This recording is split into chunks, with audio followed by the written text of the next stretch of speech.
Muchas gracias. Muy buenas tardes. Tengo que decirles que para mí es un honor y un privilegio y un placer el poder estar con ustedes en dos exposiciones que han recibido el nombre convencional de la familia bajo ataque. Podrían haberse titulado perfectamente La familia bajo acoso o La familia bajo la ofensiva de la agenda globalista. Le podríamos haber dado distintos nombres a estas dos exposiciones. En la exposición de hoy voy a intentar mostrarles cómo efectivamente la familia se encuentra bajo ataque. Es un plan absolutamente coordinado, no es algo casual. Es un plan a escala internacional y es un plan que discurre de manera creciente y absolutamente peligrosa. Mañana, por el contrario, intentaré apuntar algunas líneas para enfrentarse a ese tipo de ataque. Para poder entender el ataque al que se ve sometida la familia en estos momentos prácticamente en todo el mundo y en las áreas a las que me voy a referir esta tarde, tengo que detenerme, tengo que robarles siquiera 4 o 5 minutos para explicarles lo que es la agenda globalista. Seguramente alguno de ustedes ha escuchado hablar de la agenda globalista o ha escuchado hablar acerca de la Agenda 2030 o acerca del globalismo, y hay gente que de entrada no termina de ver la diferencia entre esa agenda globalista y la globalización. Son dos cosas muy diferentes. La globalización es un fenómeno en virtud del cual nuestro planeta se ha hecho más pequeño. Y, por ejemplo, yo puedo publicar libros en Nashville, en Tennessee, y los pueden comprar en España o en Italia.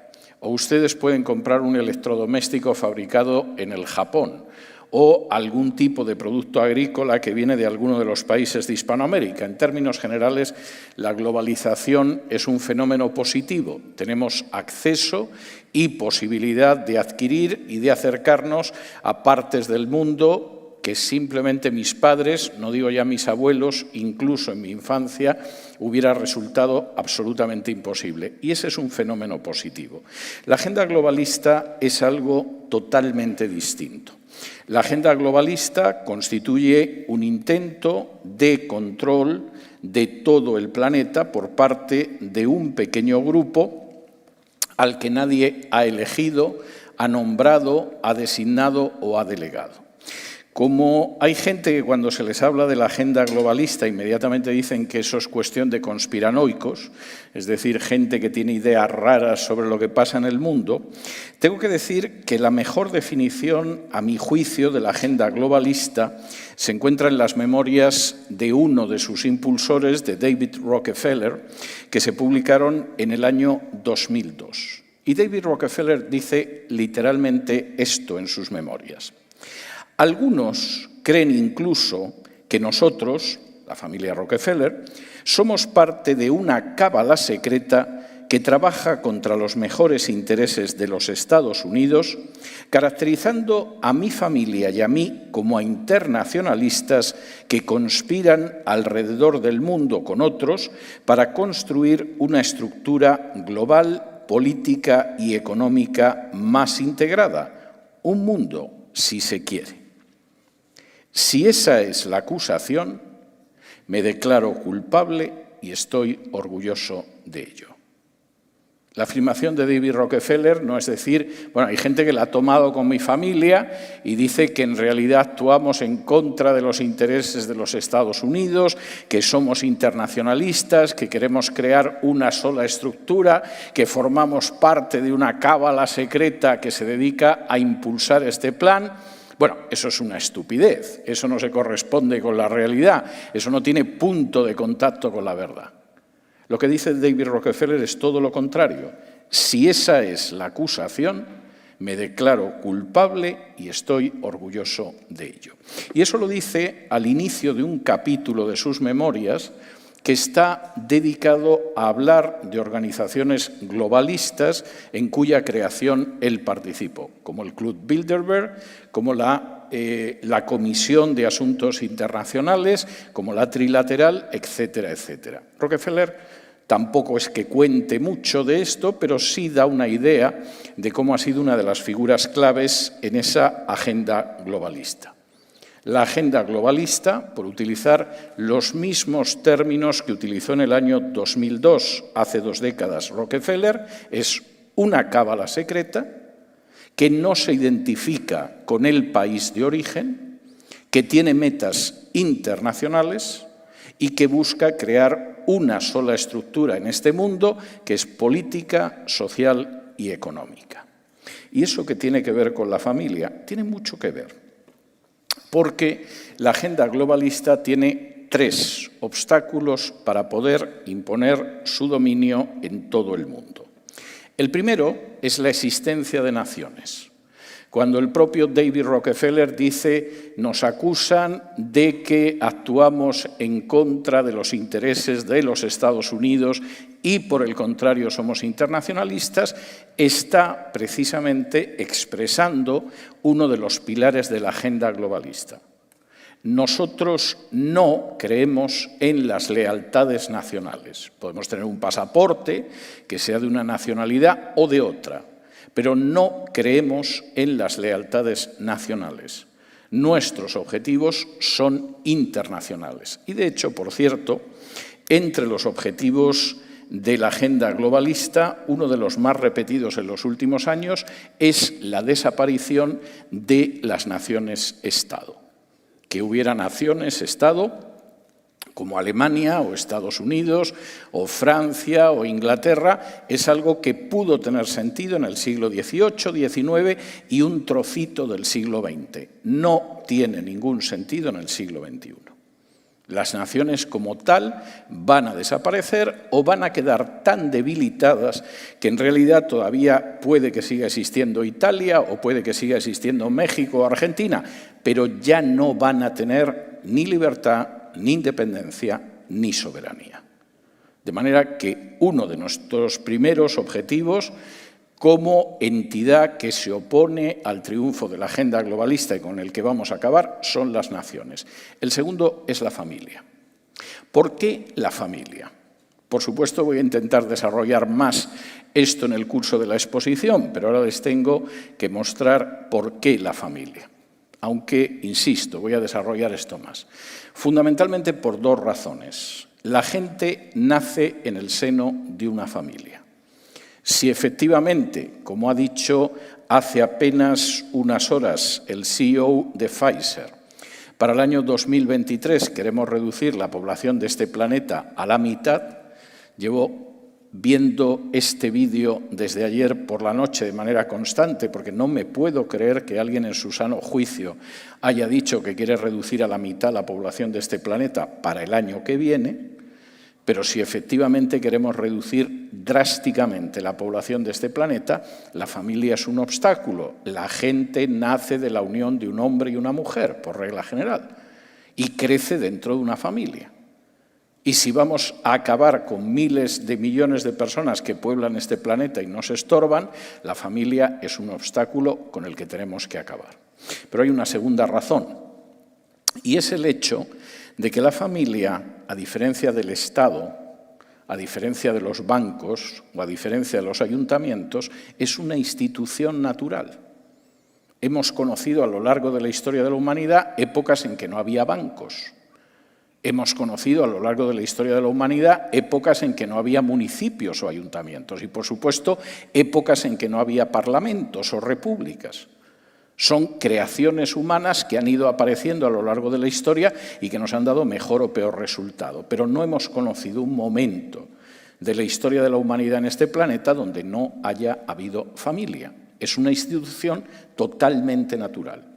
La unión de un hombre o una mujer y el hecho de que tienen hijos. Como es una institución natural, la familia es una institución molesta, porque tiene una capacidad de resistencia que va más allá de otras instituciones. Por ejemplo, si en un momento determinado la bolsa se desploma, la bolsa se desploma. Si hay una revolución en un país, las instituciones de ese país se colapsan.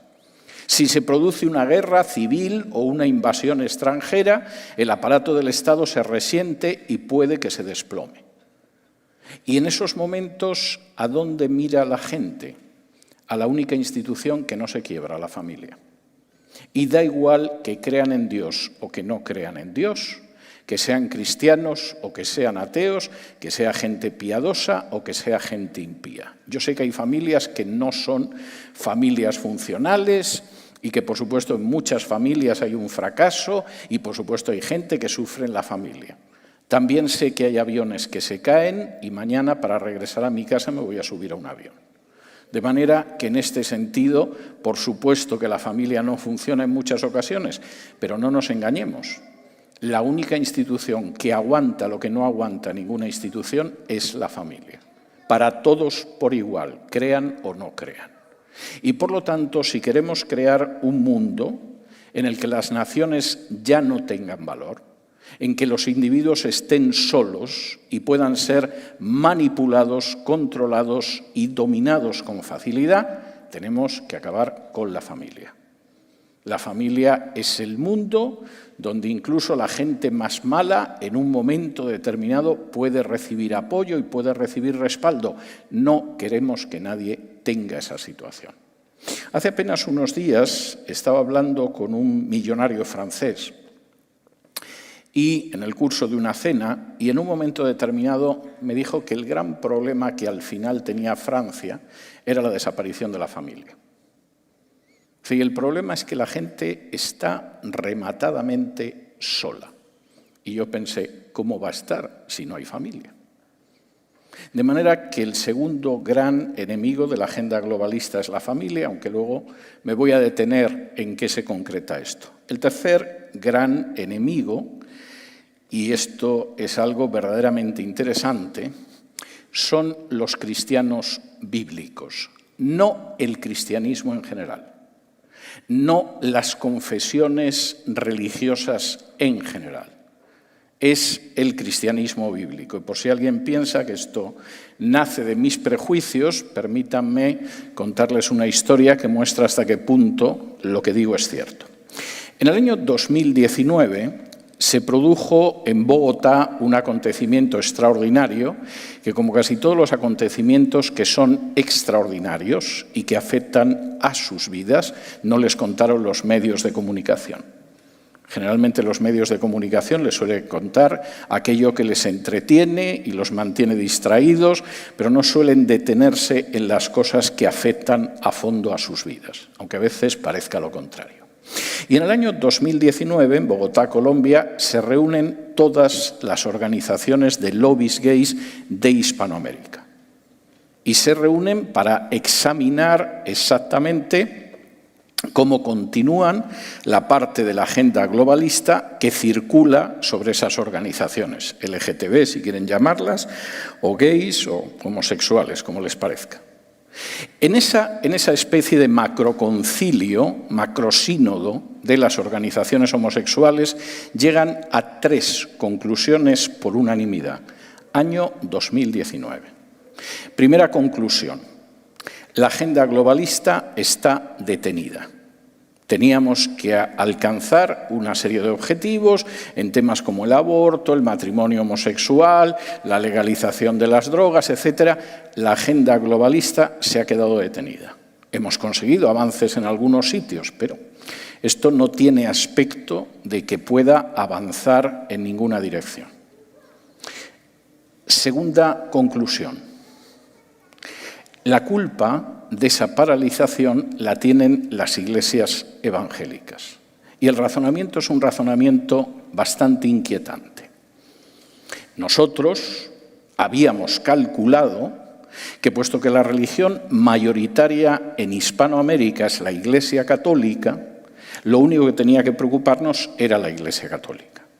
Y como la Iglesia Católica tiene un ordenamiento piramidal, tiene un ordenamiento jerárquico en el cual lo que decide la cúpula lo hacen los que están abajo, Si llegamos a un pacto de entendimiento con la cúpula, no vamos a tener problemas.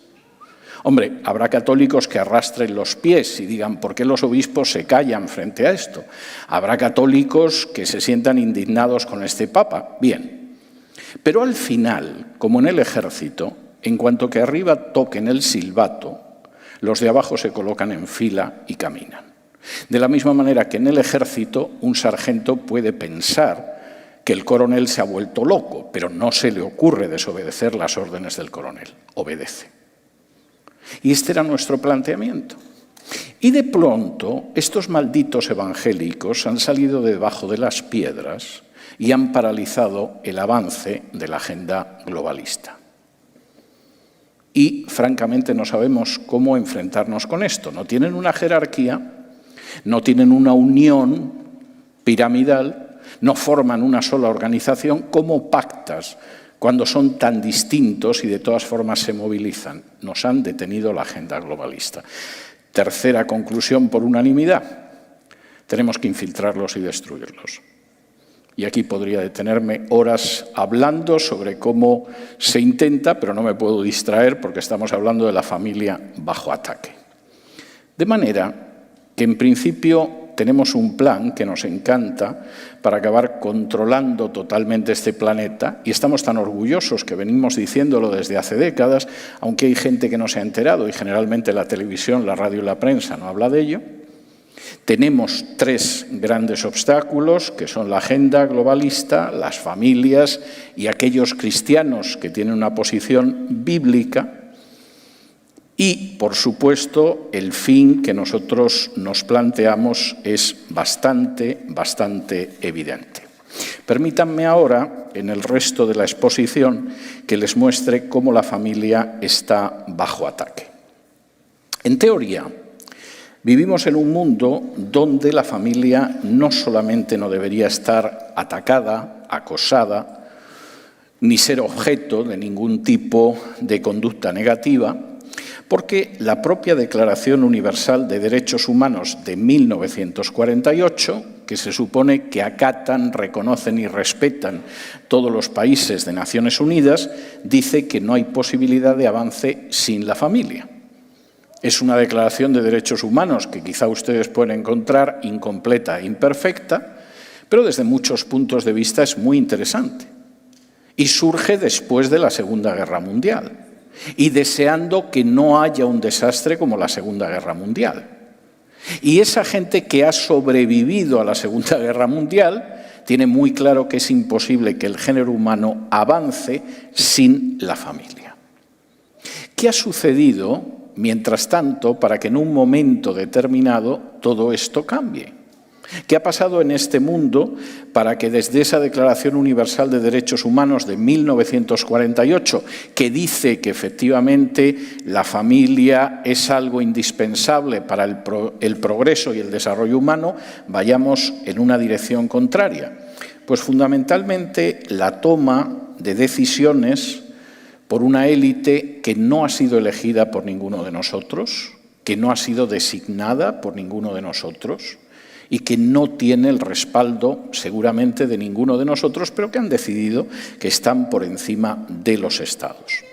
Durante la presidencia del presidente Nixon y bajo la dirección de Henry Kissinger, que sigue siendo parte de toda esta élite y que hace unos días comentaba en el foro de Davos lo que había que hacer, se redactó el primer documento en el cual se insistía en que había que limitar el crecimiento de la población y impulsar el aborto. El documento fue sometido a la firma del presidente Nixon y Nixon se negó a respaldar el documento. Ya era bastante desgracia que en este país el Tribunal Supremo hubiera dictado la sentencia de Roe versus Wade como para empujar todavía esto más desde la Casa Blanca. Y durante unos años quedó paralizado, pero no crean ustedes que en absoluto desapareció. Posiblemente el hito más importante en cuanto a desnaturalizar la familia se produjo en 1995 en la Conferencia de Pekín. La Conferencia de Pekín supuestamente pretendía hacer valer los derechos de la mujer, pero las mujeres dejaron de ser mujeres para convertirse en género. No había ya un género masculino y femenino. El género era una creación de la sociedad y, por lo tanto, de alguna manera podía haber una amplitud de géneros y esto sobrepasaba lo que era la configuración de la familia. La Conferencia de Pekín, de la que seguramente no vieron ustedes mucho en los medios de comunicación, tuvo votos en contra de algunas de las naciones que participaron, sobre todo en lo que se refería a la homosexualidad y a la promiscuidad. Alguna nación, como la República Dominicana, se opuso a que se impulsara el aborto. Consideraron que una cosa era proteger a la mujer y otra muy distinta era impulsar el aborto. Guatemala, por ejemplo, emitió un voto particular diciendo que solo había un género masculino y un género femenino, que no empezaran a crear otro tipo de géneros. Algunas de las naciones empezaron a darse cuenta de que una disposición como la de la Conferencia de Pekín limitaba la soberanía nacional. Fue el caso de Estados Unidos. Está bien que formemos parte de una organización en la que todos queremos colaborar, pero realmente está también que esa organización pueda decidir lo que hacemos dentro de una nación que es libre, independiente y soberana, y algunas naciones no lo vieron así. Y algo verdaderamente revelador, hubo naciones de Asia, África y América, no de Europa, que se quejaron porque en el documento final lo que sucedía era que no había ninguna referencia a la familia. ¿Cómo vamos a proteger a la mujer? ¿Cómo vamos a ayudar a la mujer si al final acabamos hablando de géneros y además la familia ni siquiera es mencionada? Pero era solo el inicio. Fíjense que todavía en esa Conferencia de Pekín, donde ya no hablamos de sexos, ni de hombre y mujer, sino de género, todavía en el anexo cuarto hubo quien consiguió meter que el género solo había dos, masculino y femenino.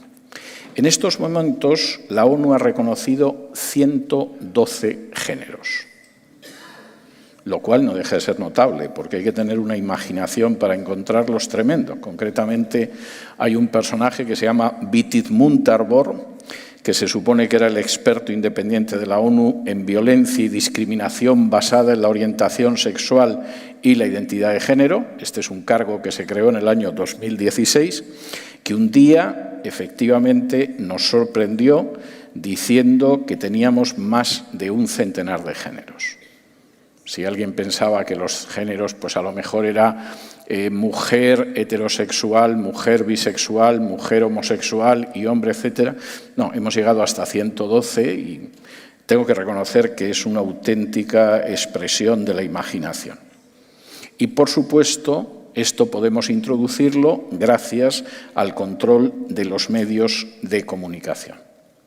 En estos momentos, en Occidente,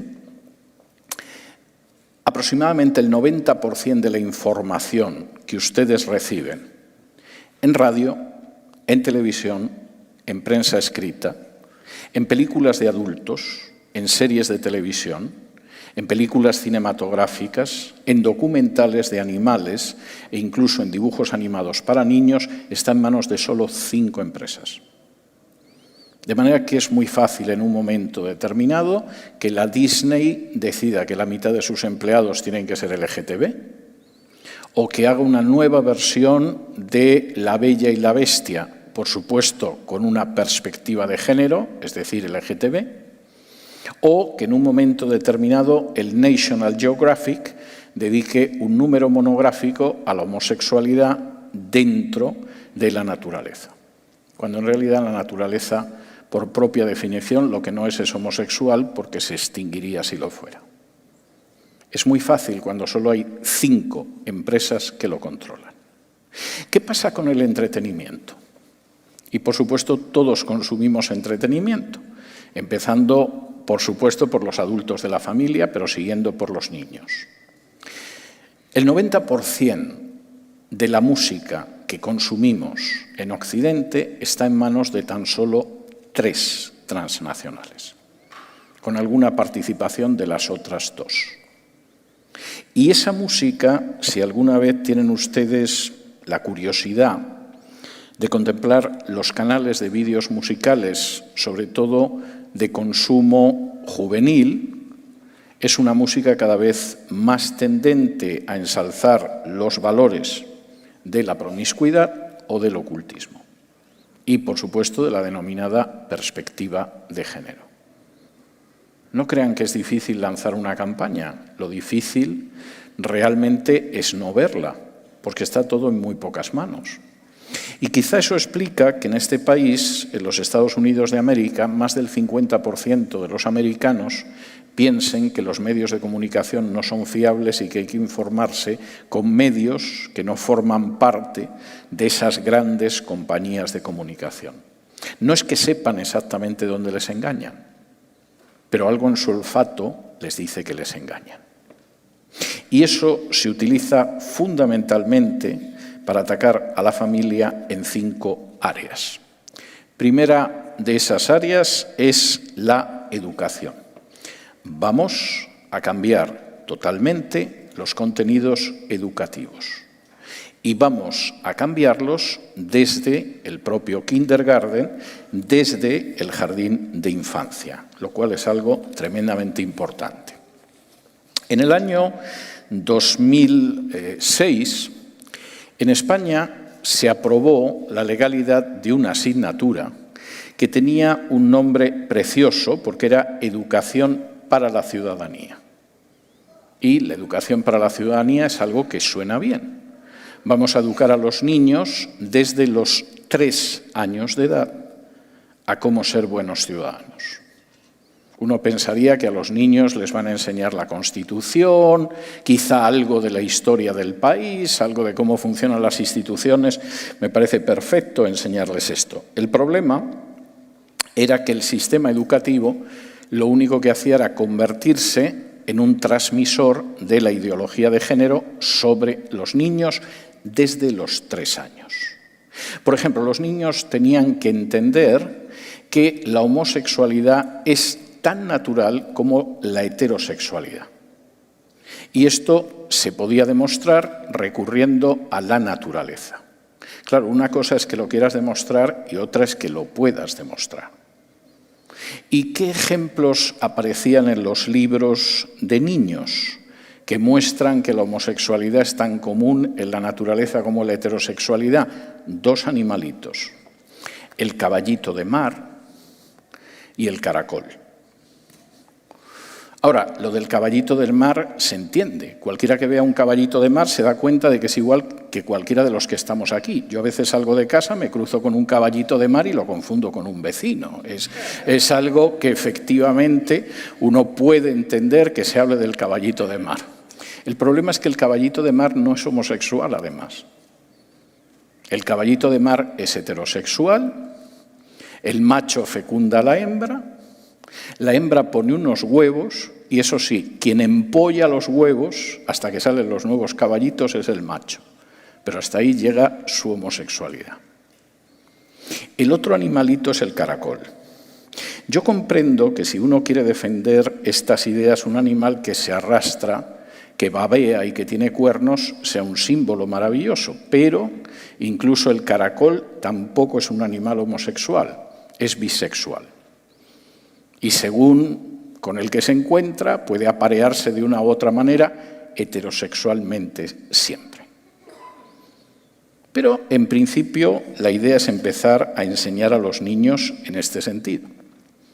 Cuando en el año 2006 empezaron a llegar drag queens a los jardines de infancia para mostrarles a los niños lo absolutamente normal que era ser drag queen, yo pensé que era algo típico de España. He visto que ya lo hacen en este país. Y cuando en un momento determinado en algunos países de Europa decidieron que no vas al baño que te corresponde según seas chico o chica, sino que vas al baño que te apetece según lo que tú dices que eres, yo pensé que eso se quedaría en Europa. Hace años que es otra de las batallas que se libra en este país. Evidentemente, tenemos que acabar en el sistema educativo con la situación de una enseñanza medianamente lógica y sensata.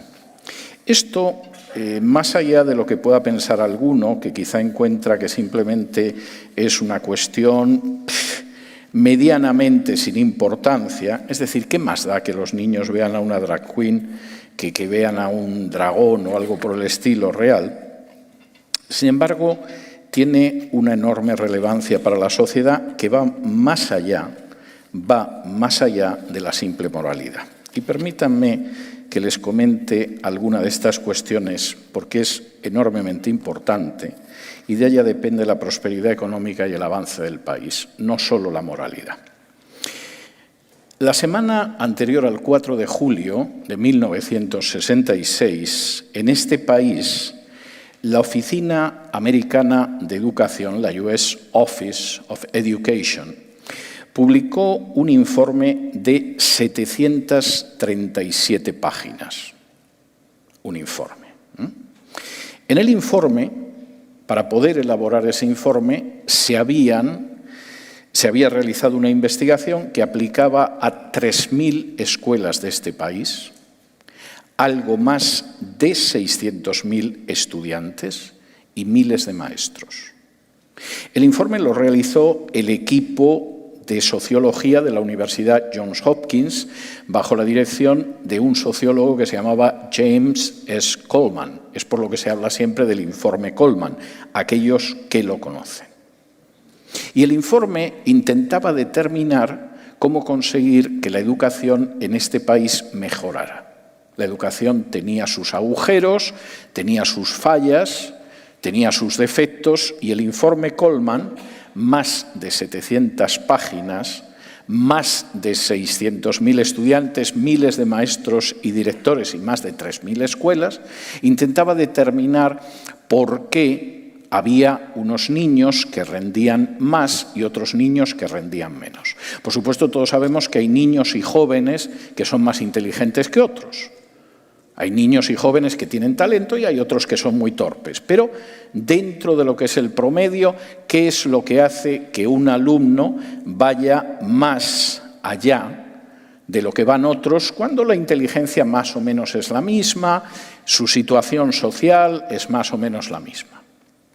Si ustedes hicieran esta pregunta ahora mismo, llegaran a las calles de Dallas, agarran una cámara de televisión, un micrófono y empiezan a preguntar a la gente, habría gente que quizá les diría que la clave es el dinero. Si yo puedo llevar a mis hijos a un colegio más caro, el resultado de mis hijos va a ser mejor. Hay gente que les podría decir que el ambiente social, ¿no? En estas calles, cómo se va a educar un niño, etcétera, etcétera. ¿A qué conclusión llegó el informe Coleman? Pues cuando a uno de los senadores a los que le entregaron las 737 páginas para leer, le preguntó la prensa qué es lo que dice el informe Coleman, el senador con un cierto desprecio dijo, "It's all family". Todo es familia. Lo que al final hacía, en un momento determinado, lo que marcaba la diferencia entre unos chicos y otros no era la posición social de sus padres, no era el barrio en el que vivían, no era el gasto en educación, ni siquiera la institución en la que se educaban, era la familia. Pero ¿cómo es posible? Es muy sencillo, y el informe Coleman lo dejaba de manifiesto. Ese niño era un niño que leía con su padre por las noches. Porque si el niño empezaba a leer con su padre por las noches, aunque fuera un cuento sencillo, eso desarrollaba la capacidad de aprendizaje del niño más que el hecho de la escuela en la que estuviera.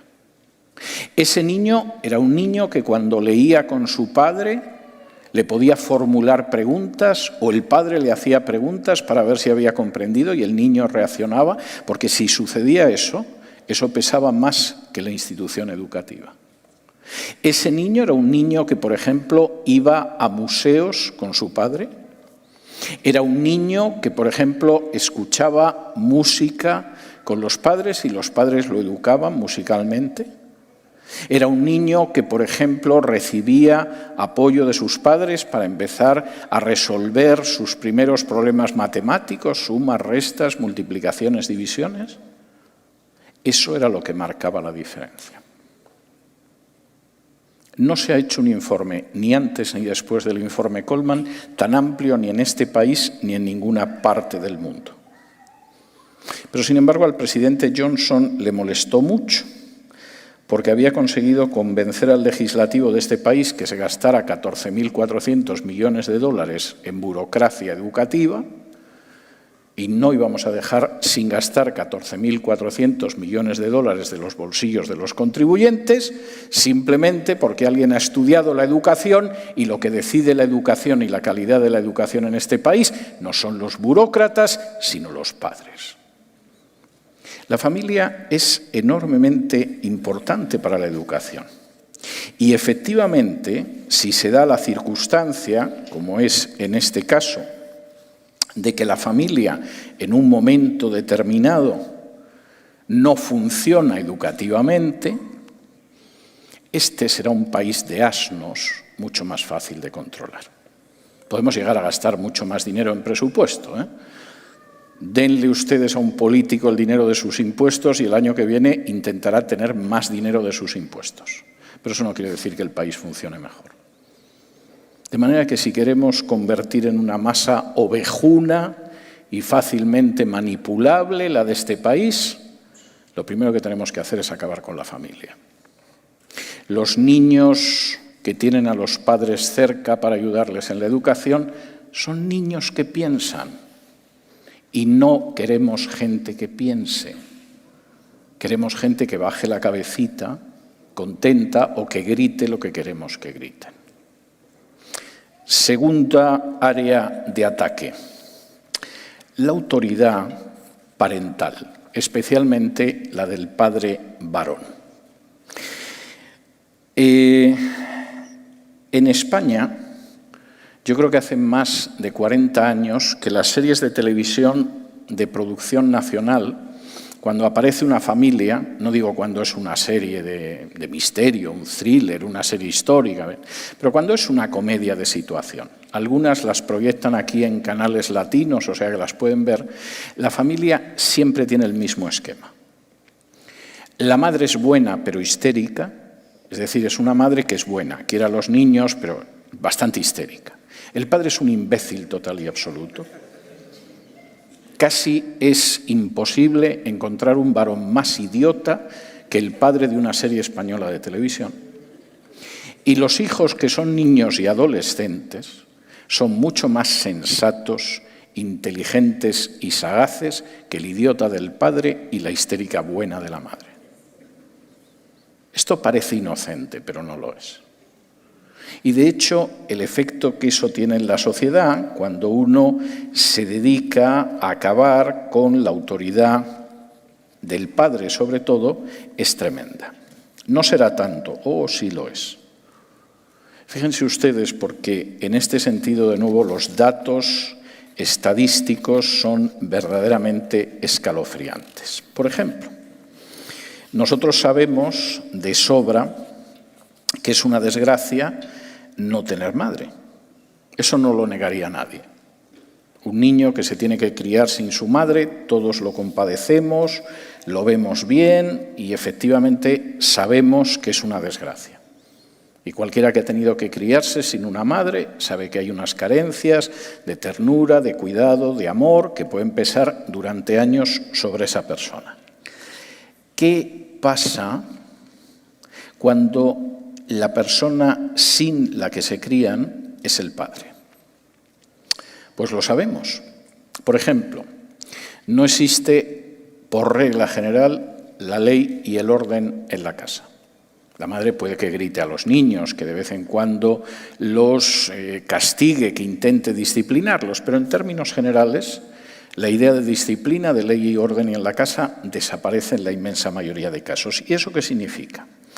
Bueno, el 71% de los que abandonan la educación en este país no tienen un padre masculino. 71%. Luego hay un 29% que a lo mejor lo tienen, o a lo mejor no tienen madre, etc. Pero si tú no tienes un padre varón, que sepas que puedes formar parte del 71% de los que abandonan en high school la educación en este país. Debe de haber alguna diferencia entre tener o no tener un padre varón. ¿Qué pasa con la delincuencia? El crimen juvenil, incluyendo crímenes violentos, como puede ser atracos, homicidios o violaciones, realmente marcan una diferencia si no hay padre varón. El 85% de los jóvenes que están en prisión no tuvieron padre varón o el padre varón fue ausente. 85%. Y por supuesto, eso no termina en la adolescencia. De pronto no es que cumplas los 18 años, has estado en un correccional por intentar violar a una compañera de high school o por robar un automóvil, pero pasas los 18 años y ya esa proporción desaparece en absoluto. Lo que sucede es que siguen formando un porcentaje aplastantemente mayoritario de la gente que acaba en una prisión como adultos. Tener un padre varón y que la familia funcione no es ninguna tontería para la paz social. También son niños más violentos y más inseguros. La sensación que uno tiene de que papá te va a proteger, si tengo un problema, yo sé que voy a mi papá, tengo 5, 7 o 13 años, pero mi papá me va a ayudar y me va a proteger, no existe. ¿Y cómo reacciona un niño que no tiene la protección de su papá? Convirtiéndose en más agresivo, porque está inseguro. De manera que cuando llego al patio del colegio empiezo a repartir bofetones y patadas para crearme la sensación de que tengo la seguridad que no recibo porque no tengo un padre varón. Acabar con la autoridad del padre varón tiene un coste, como verán ustedes. ¿Y qué pasa en el caso, por ejemplo, de la droga? Pues ya se imaginarán ustedes que cuando papá no está en casa o no tiene la autoridad que tiene que tener como papá, el consumo de droga y de alcohol aumenta. ¿Y qué pasa en un momento determinado con aquellos que viven en las calles, con los homeless? El 90% han crecido en un hogar sin padre varón. 90%. Bueno, pero esto pasará con los chicos, ¿no? Claro, los varones no tienen un papá que es varón y claro, esto a los niños los desconcierta, pero las niñas seguro que son más independientes, seguro que en fin se reafirman porque no tienen un varón que esté acabando con su libertad, etcétera, etcétera, etcétera. Para las niñas es una desgracia no menor que para los niños. Es más, las niñas añaden otras cosas. Por ejemplo, cuando falta el papá varón, los casos de promiscuidad y de embarazo infantil antes de los 16 años se disparan. Se disparan, por supuesto, las enfermedades de transmisión sexual y se dispara algo que verdaderamente es patético cuando uno lo contempla, pero que no lo puede negar. Y es el hecho de que acaban siendo explotadas por varones adultos porque no tuvieron un varón adulto en casa. De manera que si alguien piensa que la familia no se mueve en terreno peligroso, en el terreno de la educación, debería saber que pasa por aguas peligrosas, pero que eso lo pagamos todos. Incluso los que no tengamos una esposa y niños en casa, acabamos pagando el deterioro educativo de este país. Y si alguien piensa que no hay ningún problema porque en casa piensen que papá es tonto o porque papá no está, están muy equivocados. El deterioro social que provoca el hecho de que en un momento determinado ese padre no esté en la familia, lo pagamos todos nosotros. Si en algún momento alguien les asalta en la calle, intenta robarles, o se encuentran un homeless tirado en la calle, en el suelo, o ven a un muchachito drogándose, emborrachándose, la máxima posibilidad es que venga de un hogar donde la familia no funciona, donde no existió un padre varón y donde, por supuesto, la autoridad del padre varón no la vamos a reconocer. Eso es el pésimo heteropatriarcado que nos oprime. Tercero, la familia está en otro terreno de acoso en el ordenamiento civil. En este país, por un voto de diferencia en el Tribunal Supremo, se aprobó el matrimonio homosexual. No había manera de que se aprobara de otra forma. Ni siquiera el Partido Demócrata se atrevía a plantear eso en el Congreso o en el Senado.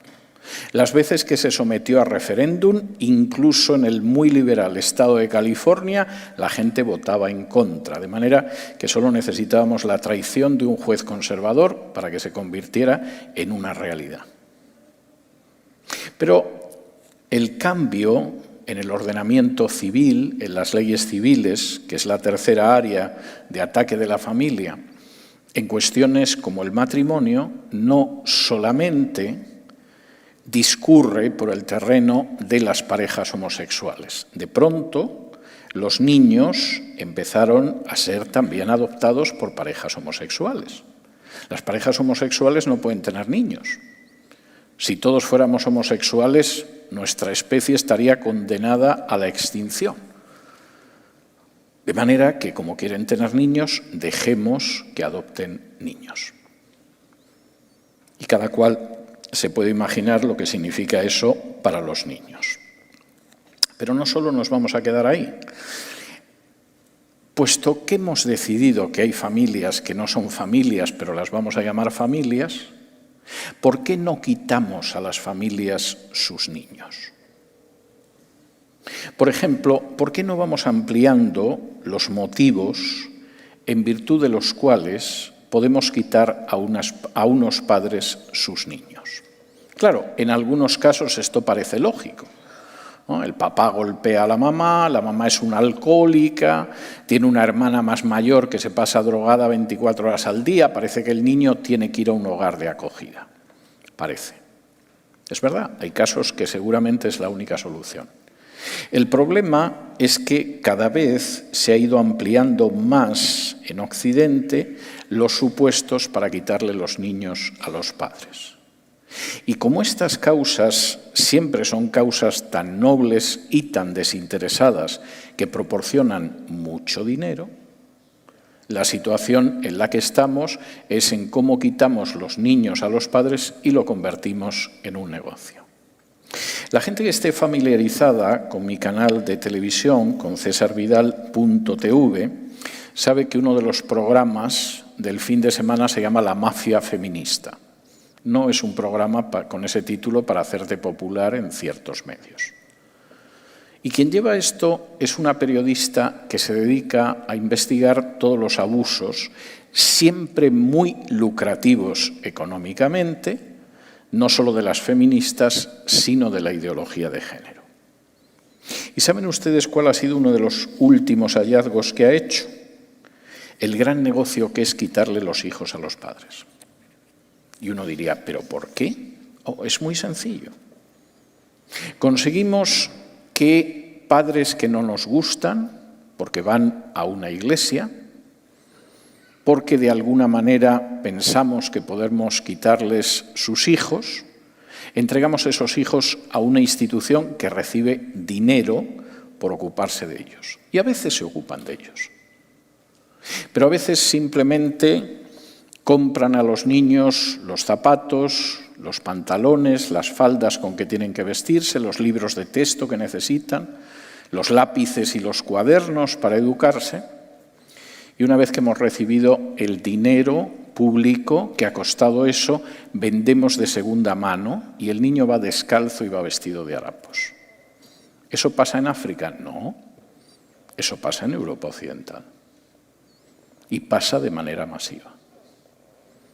Pero es un gran negocio quitar los niños a los padres.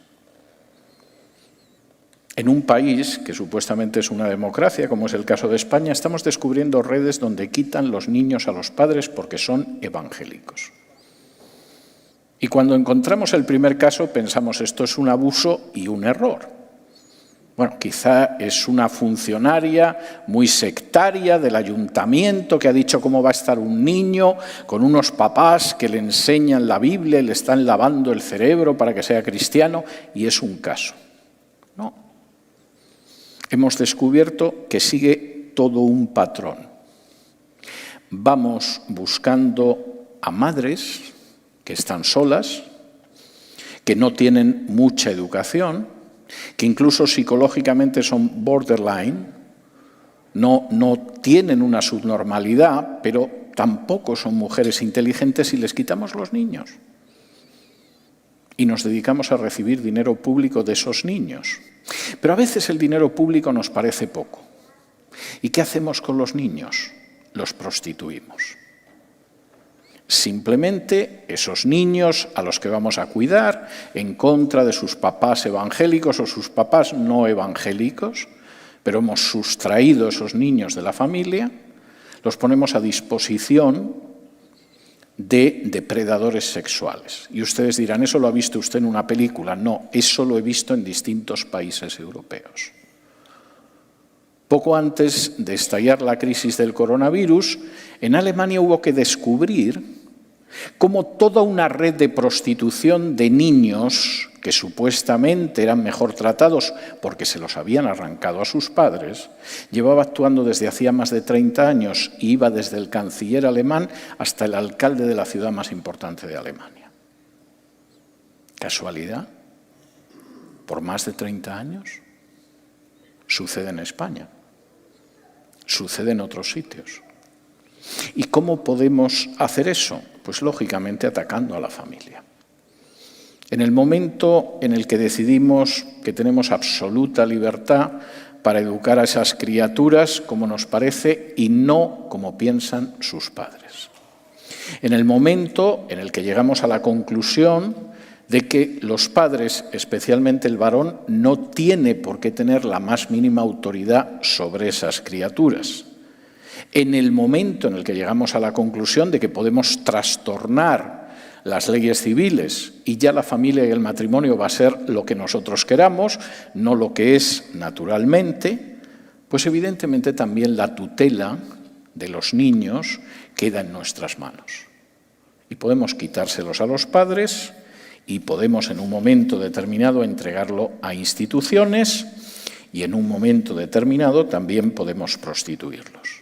Y además, no solo eso, vamos a hacer que puedan hacer lo que queremos que hagan en contra de sus padres. Esta semana, el Tribunal Supremo de México decidió que niñas de menos de 16 años pueden abortar y los padres no se van a enterar. En otras palabras, la autoridad de la familia queda totalmente triturada por la legislación civil. Ahora, fíjense en esto porque es importante. Si ustedes en un momento determinado tienen un niño y la maestra decide llevarles a un museo a ver una exposición, etcétera, etcétera, y en esta zona, por cierto, hay varios museos muy interesantes, por regla general, la escuela te pide un permiso firmado para que tu niño vaya a ver un museo. No sé si es que temen que salga alguna figura de un cuadro y muerda al niño o algo así, pero es una actitud normal. El niño va a realizar una actividad que no es la actividad normal de un currículum y, por lo tanto, lo que estamos esperando es que usted nos dé permiso para llevar al niño. Y uno dice, bueno, van a llevar al niño a ver una exposición de dinosaurios o de pinturas o sobre cómo fue la batalla del Álamo o algo así y firmas el permiso al niño. Es lógico. Es tu hijo, es tu responsabilidad y tú decides. Pero si se da la circunstancia de que la niña decide abortar, si se da la circunstancia de que de pronto tu hijo Charlie ha decidido con 8 años que en realidad es Charlotte, entonces no puedes hacer nada con ese niño. Es más, es que no te van a informar. O si te informan es para decirte que, por supuesto, tu hijo le pueden bombear hormonas para ser una cosa distinta de lo que es, de manera totalmente irreversible, con efectos terribles sobre su salud, pero no puedes hacer nada para impedirlo. Ahora, esto no es ninguna tontería. Cuando de pronto la legislación civil decide que un niño puede cambiar de sexo sin permiso de los padres, la legislación civil, sus maestros, los que le bombean hormonas, no te dicen que su posibilidad de suicidarse se multiplica por 8. Y que efectivamente una criatura que recibe tratamiento de cambio de sexo tiene 8 posibilidades más de suicidarse que los niños que no lo reciben. Y estadísticamente está demostrado. Pero ¿por qué te lo vamos a decir? Si en realidad no queremos ni siquiera que sepas que tu hija, que puede tener 14 años, va a abortar. De manera que obviamente en el terreno del ordenamiento civil, la familia también está bajo ataque. Lo está, en cuarto lugar, en la libertad de expresión. Y esto es otro de los elementos absolutamente tremendos con el que tenemos que enfrentarnos todos los días. Todas las situaciones que estoy narrando, que son reales, que se dan en países que se supone que son los más cultos, civilizados y prósperos del globo, y que incluyen algunos de los estados de este mismo país, son situaciones que si simplemente nos las hubieran contado, no voy a decir hace 10 años, incluso hace 5, 6, 7 años, nos hubieran parecido una locura. Hubiéramos pensado que la persona que nos lo contaba quería burlarse de nosotros y quería reírse de nosotros. Pero hemos llegado a una situación en la que no solamente esa es una realidad, y además una realidad que pretende crecer e imponerse, sino que además de ser una realidad, es una realidad frente a la que ustedes no se pueden expresar. Si en un momento determinado se les ocurre decir que hay solo 2 sexos, no le complique la vida a mi niño, por favor, es un niño. No tiene nada más que ver que es un niño. Evidentemente, eso es algo que la sociedad no va a tolerar, o no van a tolerar los grandes maestros de la agenda globalista. Si en un momento determinado se le ocurre decir, pero bueno, nos hemos vuelto locos, pues claro que solo hay niños y niñas, evidentemente van a caer sobre usted. Hará unos 7, 8 años, una ONG en España decidió realizar una campaña de defensa frente a una campaña de publicidad de uno de los ayuntamientos españoles. Este ayuntamiento llenó de carteles las fachadas de los edificios, los lugares donde había una parada de autobús, la parada de metro, con un cartel en el que se veía un dibujo de 4 niños, cogidos de la mano, desnudos y cogidos de la mano. Entonces se veía un niño de pelo corto, con un pene, a su lado una niña de pelo largo, con vagina, al lado lo que se supone que era un niño con vagina, porque llevaba el pelo corto, y luego una niña que efectivamente, ya me he liado, pero se supone que también era una niña aunque tenía pene. Y el cartel decía: hay niños que tienen pene y niños que tienen vagina. Hay niñas que tienen pene y niñas que tienen vagina. Esto es algo tan ridículo que parece mentira que se pueda gastar el dinero de los impuestos en ello. Y una organización pro familia y pro vida decidió hacer una campaña con un autobús. Y en el autobús había un letrero que decía: los niños tienen pene y las niñas tienen vagina, que no te engañen. Bueno, que a estas alturas estemos discutiendo lo que tienen los niños o las niñas ya es una señal de hasta qué punto esta sociedad está empezando a estar muy enferma. De manera que colocaron eso en el autobús y iban recorriendo las calles de España con el autobús para que nos enteráramos de que los niños tienen pene. Es algo delirante. acabaron procesados por un delito de odio. ¿Y cuál era exactamente el delito de odio? ¿Señalar que las niñas tienen vagina? Y esta es una situación en la cual, por supuesto, existen las famosas leyes contra la discriminación de género que también paga la familia. Las primeras leyes de ideología de género, todas ellas antifamiliares, fueron leyes que buscaron fundamentalmente legalizar el matrimonio homosexual, legalizar la adopción de niños por parejas homosexuales, en algunos países imponer el aborto o ampliar el aborto. La segunda oleada de leyes es mucho más peligrosa, porque son las denominadas leyes contra la discriminación por razón de género. ¿Qué significa eso? Bueno,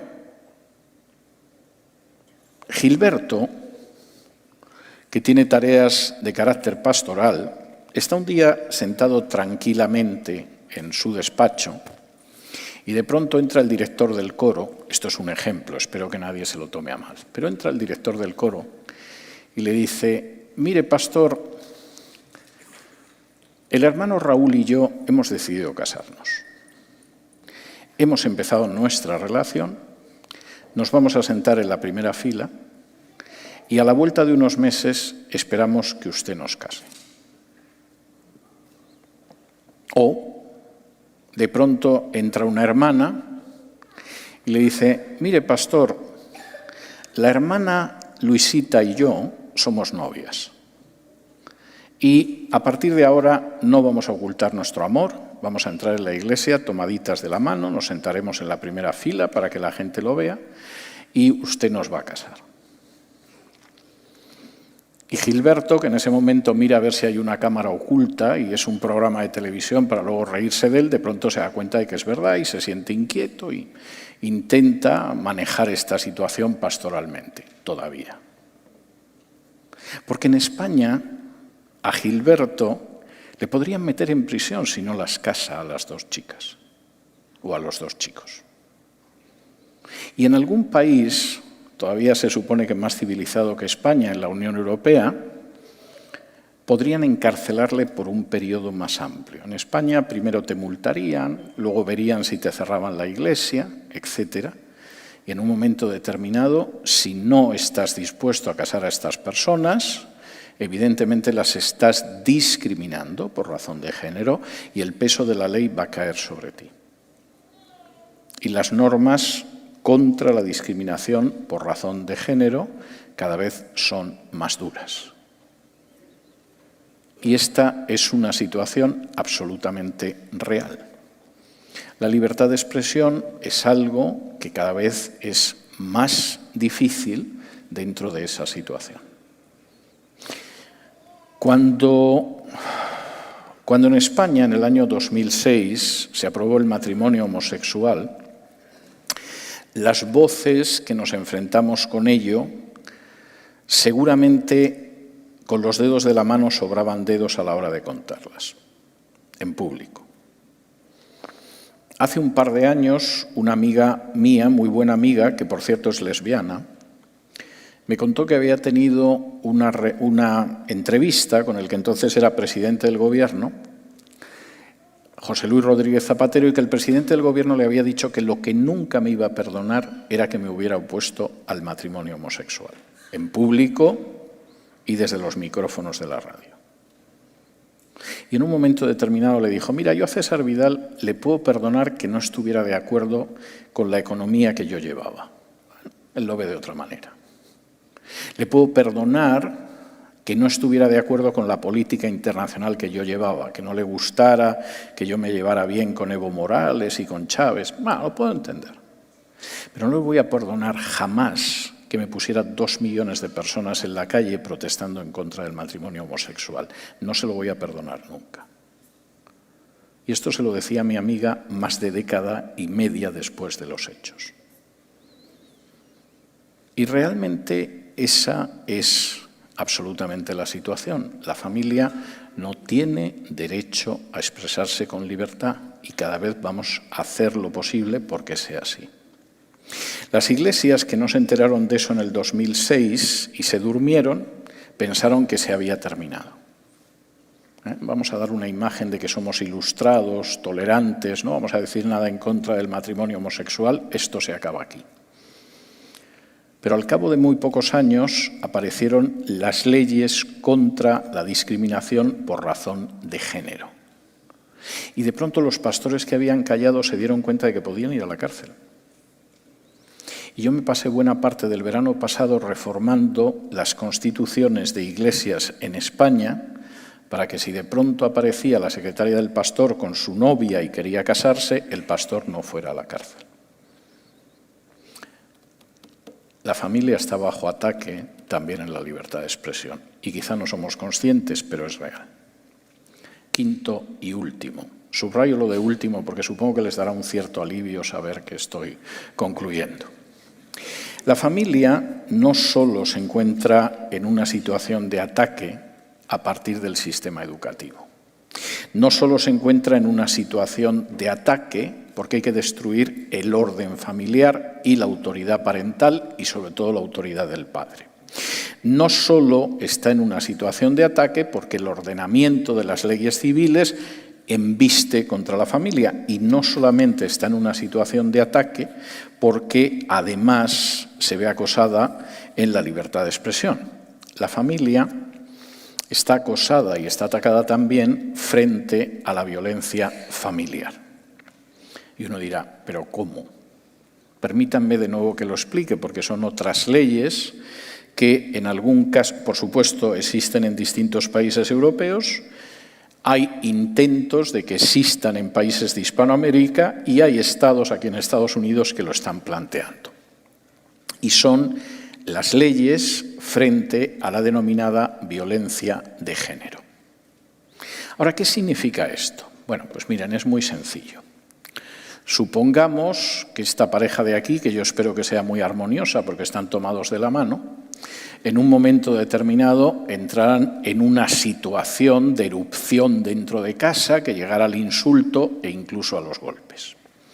Si en un momento determinado él le diera un sartenazo a ella en la cabeza o ella a él, el castigo sería el mismo. El delito es el mismo y cualquier delito de lesiones, homicidio, etcétera, castigaría igual a un hombre y a una mujer.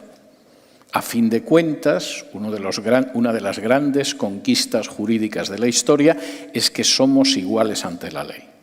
No seremos iguales en otras cosas.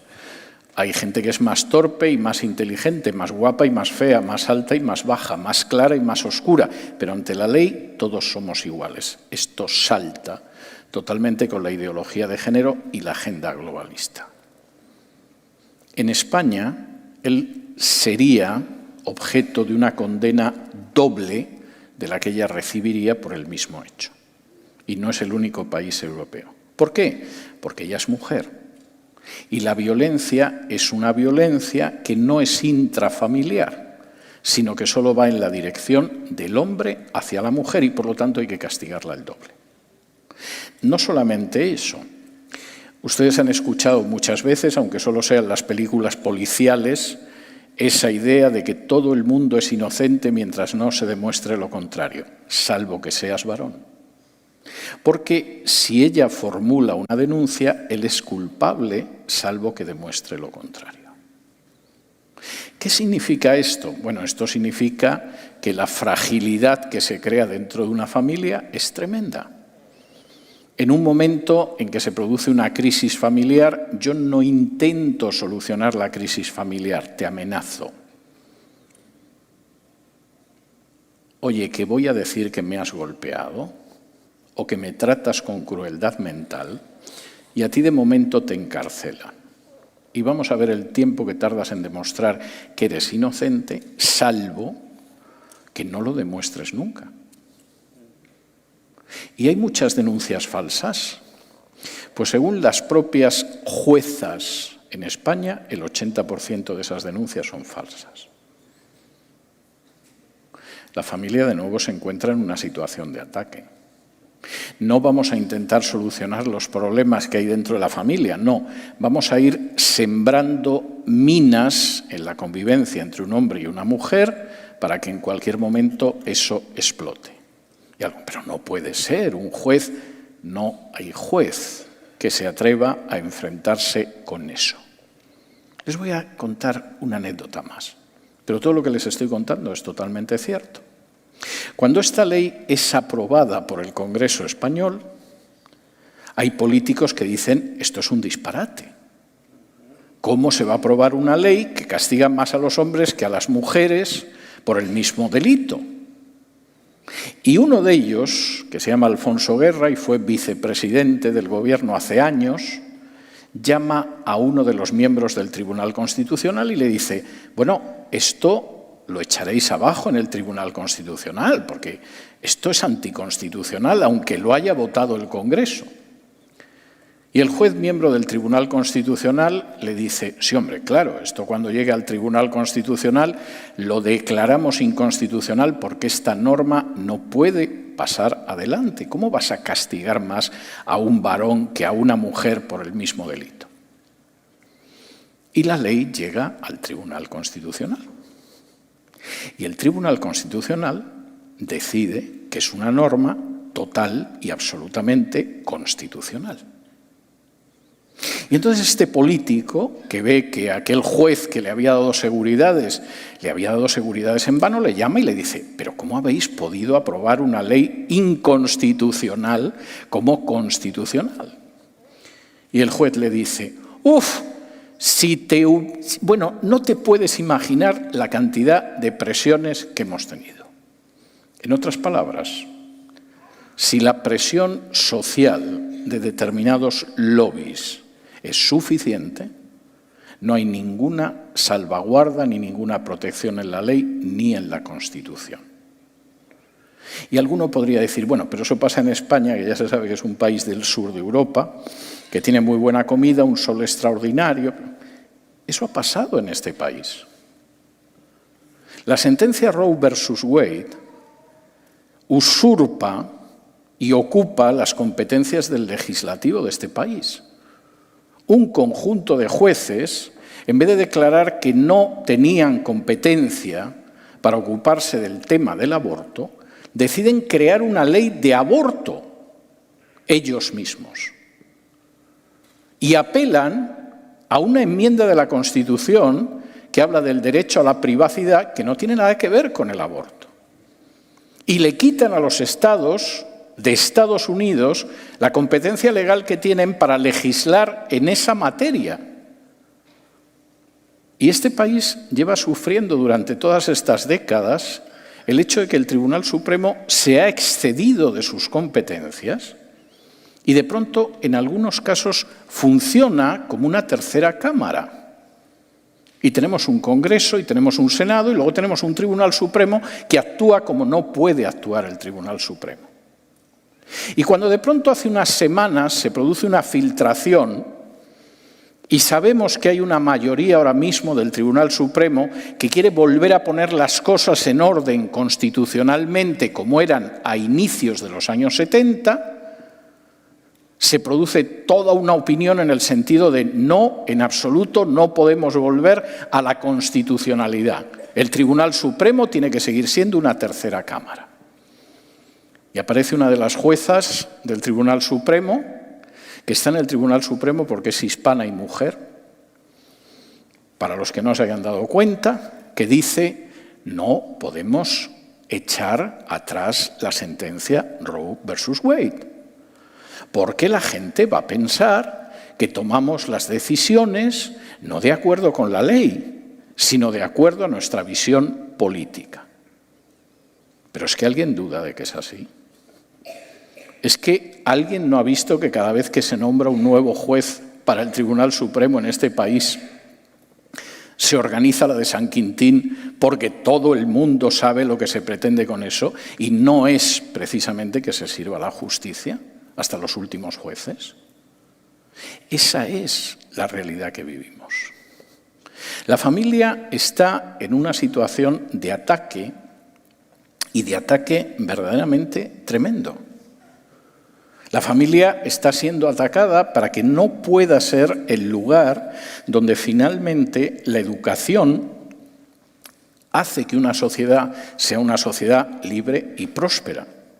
La familia está siendo atacada porque realmente no queremos gente que crezca equilibrada.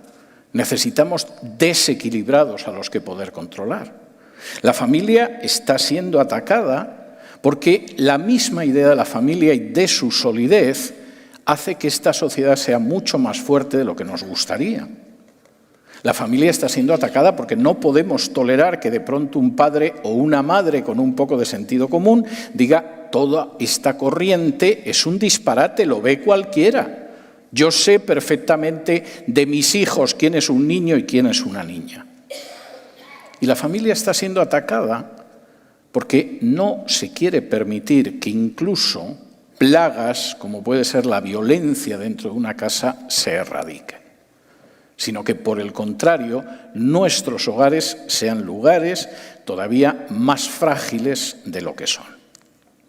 Y nos encontramos frente a un totalitarismo que adoctrina y que, por supuesto, tiene un plan consciente de lo que quiere hacer, frente a un totalitarismo que arrebata a los padres derechos tan elementales como la educación y la tutela de sus hijos, y frente a un totalitarismo que tritura derechos fundamentales sin los que no puede subsistir, no voy a decir una democracia, sino incluso una sociedad medianamente civilizada. Y esta es una situación enormemente seria. No es una mera discusión política, ni mucho menos, ni una mera discusión para una tarde de fin de semana.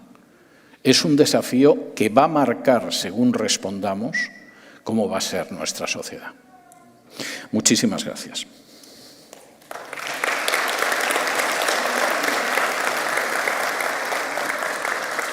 Gracias, doctor. ¿Puede tomar asiento? Y también agua. Me imagino que usted quiere. No, estoy bien. No, okay. No hay problema. Puede tomar asiento, siéntese aquí conmigo. Y ahora vamos al tiempo de preguntas y respuestas. Ustedes aquí en la pantalla van a ver un código QR. Usted le va a poder tomar una foto así a distancia. Usted abre su cámara y le da zoom y va a haber un link pequeño que le sale debajo y le da clic y ahí puede enviar sus preguntas. Ya tenemos algunas que han ido llegando. Lo que usted envía sus preguntas también, quiero animarles a sacarle provecho a los recursos que van a estar disponibles allá, no afuera, sino en el lado de bienvenida, por esa puerta saliendo. Usted va a tener personas que lo van a dirigir. Él va a estar también firmando algunos libros y el doctor César Vidal, yo hablaba con él y le decía cómo, sin duda alguna, es un tesoro para esta generación que nos ha tocado vivir, proclamando la verdad, defendiendo la verdad, aún pagando el precio de ser embajador de la verdad. Y hay algunos de los libros que usted puede adquirir. Un mundo que cambia es un libro que está también en inglés. Sé que algunos de ustedes son bilingües, algunos son nativos en inglés y se sienten más cómodos con el idioma inglés. El libro Apóstol para las Naciones, que acaba de ganar Libro del Año en la premiación que se hace en Expolit en Miami. Y también Más que un rabino es uno de sus libros también donde abunda acerca de la vida de Jesús. Así que nosotros les animamos a que al final adquiera y también adquiera la firma y llévese ese recurso que yo sé que va a ser de mucha bendición. Aquí hay algunas preguntas, doctor Vidal, y yo voy a empezar por aquellas que pueden tener una connotación bien práctica y bien familiar. Hay algunas que van hasta cómo conectar todos estos acontecimientos con el fin de los tiempos. O sea, preguntas que pueden ser muy... sin embargo, hay unas preguntas muy interesantes que creo que pueden darnos una respuesta de manera general a muchas de las personas que están en esta familia. Lo primero que hay una persona que pregunta: ¿de qué manera afecta que la esposa en el hogar tome el liderazgo del esposo? ¿Cuáles serían las implicaciones que eso puede tener para esa familia? Vamos a ver, yo creo que depende de la situación. Por ejemplo, a veces la mujer tiene que tomar el liderazgo porque es viuda. Es decir, no sé quién lo va a hacer, si no. O sea, una mujer que es viuda, una mujer que ha sido abandonada por el esposo, una mujer que es divorciada y tiene la custodia de los hijos, etcétera, evidentemente tiene que cumplir una serie de papeles que si no se quedan sin cumplir. Yo creo que en algunos casos eso se hace con un enorme esfuerzo y un enorme sacrificio. A veces sale casi bien y a veces, sin embargo, se nota enormemente la ausencia del varón, porque la manera en que abordamos la relación con los hijos es distinta en los hombres y las mujeres. No porque sea mejor en los hombres o mejor en las mujeres, sino porque tenemos roles complementarios. Y esos roles complementarios funcionan muy bien porque son complementarios. Claro, cuando falta uno de los dos roles, evidentemente ahí hay una situación que recae sobre los hijos. Es decir, si en un momento determinado falta la madre en el hogar, aunque el padre sea una persona muy dulce, muy amorosa, muy cercana, bueno, pues existe una carencia, porque lo suyo es que en un hogar haya un padre y haya una madre. Entonces, yo creo que estos son supuestos. Ahora, un supuesto en el que al final la esposa tiene que asumir el rol del marido. Hay dos posibilidades fundamentales. Una, lo asume porque le gusta mandar. Eso tiene muy malas consecuencias familiares. Es decir, alguno puede pensar qué desgracia tiene Antonio con su mujer, que es la que manda, pero en fin, más o menos las cosas van bien. No, eso tiene malas consecuencias, aunque no se vean inmediatamente, porque se da la circunstancia de que el tipo de rol que tiene que cubrir cada uno de ellos no se cubre y eso se imprime en la psique de los hijos, aunque ellos no sean conscientes de ello. El aprendizaje que se va produciendo de roles no es adecuado y luego lo van a reproducir en su vida personal, salvo que sean muy conscientes de ello y lo corrijan. Pero generalmente la gente llega a los 50 años y no se ha enterado y sigue repitiendo cosas que hubiera podido evitar. Ese es un caso. Hay otro caso en el que la mujer asume esa situación no porque sea autoritaria y quiera mandar, sino porque se da la circunstancia de que el marido se inhibe. Yo he conocido parejas en que la esposa hubiera querido que su esposo cumpliera con el rol que tiene que tener el esposo. Y el esposo prefería leer el periódico o ver el fútbol a ocuparse de lo que tenía que ocuparse. Y la esposa tenía que intentar suplirlo. Y era muy duro. Yo he conocido esposas que han caído en fases de depresión porque su esposo se inhibía. Eso es una enorme desgracia, pero la culpa no es de ella. La culpa, efectivamente, es de un varón que no está cumpliendo con su deber. En todos estos casos, yo creo que es muy recomendable pedir consejo al pastor y que efectivamente el pastor pueda ayudar a esa pareja, ¿no? Pero, como siempre, evidentemente la pareja en un momento determinado puede seguir ese consejo, corregir el camino y lo va a agradecer el conjunto de la familia, no solo la pareja, o puede decidir que, mire usted, yo mando porque mi esposo es un imbécil. Y como eso yo lo he oído en alguna ocasión, sé que no es la mejor disposición para solucionar problemas, ¿no? Pero yo creo que las situaciones son muy distintas y cada situación exige una respuesta diferente. Excelente. Aquí hay una pregunta que voy a agrupar entre varias que tiene que ver con el tema de la educación de sus hijos. Hay varias preguntas que van en la misma dirección, que van desde si es el homeschooling el único medio para proteger a nuestros hijos, y eso lo uno con otra pregunta que dice, ¿cómo puedo instruir a nuestros hijos si la única opción que tengo es la escuela pública? Bueno, vamos a ver, yo creo que hay varias posibilidades y además en algunos casos la posibilidad viene aumentada o reducida según donde vives. Por ejemplo, Una persona a lo mejor solo puede llevar a sus hijos a la escuela pública, pero en el sitio en el que vive la escuela pública no está en manos de gente que desarrolla la agenda globalista. Y esa escuela, aunque es pública, escucha a los padres. Hay reuniones de padres y además tienes la suerte de que hay una serie de padres que tienen una visión pero centrada en lo que tiene que ser la familia y no tienes problemas. Eso sucede. Hay partes de este país donde eso sucede todavía y donde en un momento determinado a lo mejor una parte del consejo escolar ha querido ir en la mala dirección y los padres lo han podido frenar. Bien, si es así es maravilloso, el niño puede seguir en un high school que es público, pero los padres son gente responsable, son gente consciente, son gente que interviene y la educación es correcta. Esa es una posibilidad. Ahora, lo mismo vas a parar a un suburbio, una población donde la escuela pública ya te la han controlado y la tienen dominada y, por supuesto, tienes que soportar cómo llega el drag queen a decirle a tu niño de 4 años lo maravilloso que es ser homosexual y que se bese con otro niño, etcétera, etcétera. Hay varias posibilidades, es decir, ver si esto se puede cambiar dentro de la escuela y, si no es así, pues posiblemente habrá que ver la posibilidad de recurrir al homeschool. Yo conozco personas que siguen el homeschool. Yo todos los casos que conozco, pero no conozco miles de casos, entonces no puedo dar un juicio categórico. Solo puedo decir que la gente que yo conozco ha sido muy positivo en todos los casos. En este país hay universidades que aprecian bastante a los homeschoolers y que los aprecian mucho porque saben que son chicos más puntuales, chicos más estudiosos y chicos más responsables que los que llegan habitualmente a la universidad.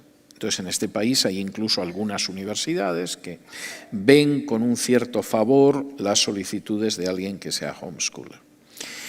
Yo creo que el homeschooling no necesariamente tiene que ser una familia. He conocido casos en que efectivamente el padre y la madre se turnaban y eran el padre y la madre, pero a veces es algo que se puede hacer entre varias familias. Y creo que puede ser muy positivo. Es decir, porque yo, por ejemplo, yo no llevé a mi hija a un homeschooling, yo tenía muy controlada la educación de mi hija y no hacían tonterías con la educación de mi hija. Pero si yo hubiera tenido que educar en un sistema de homeschooling a mi hija, hubiera necesitado la colaboración de otra gente. Es decir, yo le hubiera podido enseñar lengua o idiomas o historia o literatura, etcétera. Pero mis conocimientos de geometría son limitados. Es decir, a partir de cierto nivel de geometría yo hubiera necesitado a alguien que se ocupara de mi hija. Y supongo que esto nos pasa a todos, salvo quizá alguien que se dedique a la enseñanza. Pero eso se puede suplir en un momento determinado. Y yo creo que es mucho más importante que un niño crezca educativamente sano que el hecho de que me quito al niño de encima durante horas, no me molesta, etcétera. Voy a comentar una anécdota que yo viví y con esto concluyo la respuesta, que es muy larga. Hace aproximadamente 15 o 16 años, como empezaban a surgir problemas en España de este tipo, aunque no había gente que practicaba el homeschooling, yo estuve entrevistando una noche en mi programa de radio a un matrimonio americano que estaba de visita en España y ellos sí practicaban el homeschooling. Y entonces en el programa los estuve entrevistando, fue una entrevista muy interesante, hubo mucha gente que preguntó sobre ello y cómo podían contactar con ellos, etcétera, etcétera, pero era algo absolutamente nuevo, novedoso en España. Bueno, acaba la entrevista. Y una de las periodistas que estaba conmigo en el estudio, que es un rostro muy frecuente en televisión, en radio, etcétera, de pronto dice: esto suena bien, pero si yo me tengo que dedicar si yo le tengo que dedicar tanto tiempo a mis hijos, es demasiado tiempo. Y yo en ese momento pensé, ¿de qué te sirve estarte cambiando a una casa más grande si consideras que el tiempo que tienes que dedicar a tus hijos es hasta aquí, pero ya si es hasta aquí es demasiado. Y entonces, a veces los padres tienen que ser conscientes de sus prioridades. Y yo creo que el hecho de tener un hijo es algo maravilloso. Hay gente que lo vive como una plaga bíblica, como una carga, pero yo creo que es realmente tener un hijo es algo maravilloso, aunque muchos no lleguen a captarlo. Y que una de las cosas más importantes que hay y que podemos dejar a nuestros hijos es una buena educación. Y esto es muy importante. Déjame contarte otra anécdota. Yo me temo... Tengo como 50 preguntas. Me lo temía, pero creo que esta es importante. Me temo cuando empiezo a contar historias, pero no puedo evitarlo. A fin de cuentas, seguramente yo lo que soy es un contador de historias. Cuando mi hija se graduó, al final del bachillerato, ella se graduó en un colegio bilingüe español-inglés, en el Colegio Británico de Aragón, y cuando se graduaba una promoción pedían a alguien que pronunciara un discurso de graduación, y me lo pidieron, con lo cual mi hija estaba muy feliz, etcétera, etcétera, etcétera. Después de ese discurso, bueno, pues había un tiempo para que los padres tomaran un refresco, cosas de este tipo. Y entonces se me acercó una señora y me dijo, mire, mi padre era el dueño del apartamento en el que usted vivió durante años aquí. Si siempre se preguntó por qué usted no compraba el apartamento y simplemente lo rentaba. Si yo he descubierto ahora que usted no lo compró, porque entre comprar el apartamento o dar una educación a su hija, para usted era más importante la educación de su hija. Wow. Y yo creo que esto es algo que tenemos que ser conscientes. Más importante que el nuevo automóvil, que una casa más grande o que otro tipo de cosas, es lo que les vamos a dejar a los hijos. Y a veces los padres piensan en un sentido material, pero lo material, viene una revolución y te lo quita. Quiebra la bolsa y tus acciones no valen nada. Viene un presidente. Viene un presidente, a veces Maduro. vienen presidentes que no quiero ni hablar de ellos, pero si tú has conseguido educar de una manera integral a tu hijo, eso no se lo puede quitar nadie. Amén. Y es muy importante tenerlo en cuenta. Excelente.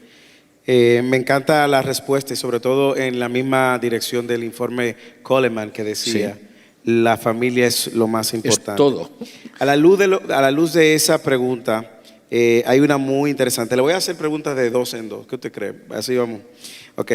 Hay una pregunta. Usted pregunte lo que quiera, que yo responderé lo que me parece. Voy a hacer preguntas que primero, como dije, van a ir lo más práctico en el escenario de la familia y luego vamos a ir subiendo, ampliando a temas de agenda y todo lo demás. Así que lo que hicieron preguntas, el anticristo y todo lo demás, esas van a esperar un poco más. Ahora bien, ¿a qué edad está entonces, debería empezar a hablarle de sexualidad a mi hijo? Es una pregunta muy interesante, sí, sobre todo por el bombardeo del cual mismo usted hablaba. Y otra pregunta que tiene que ver más con el plano laboral.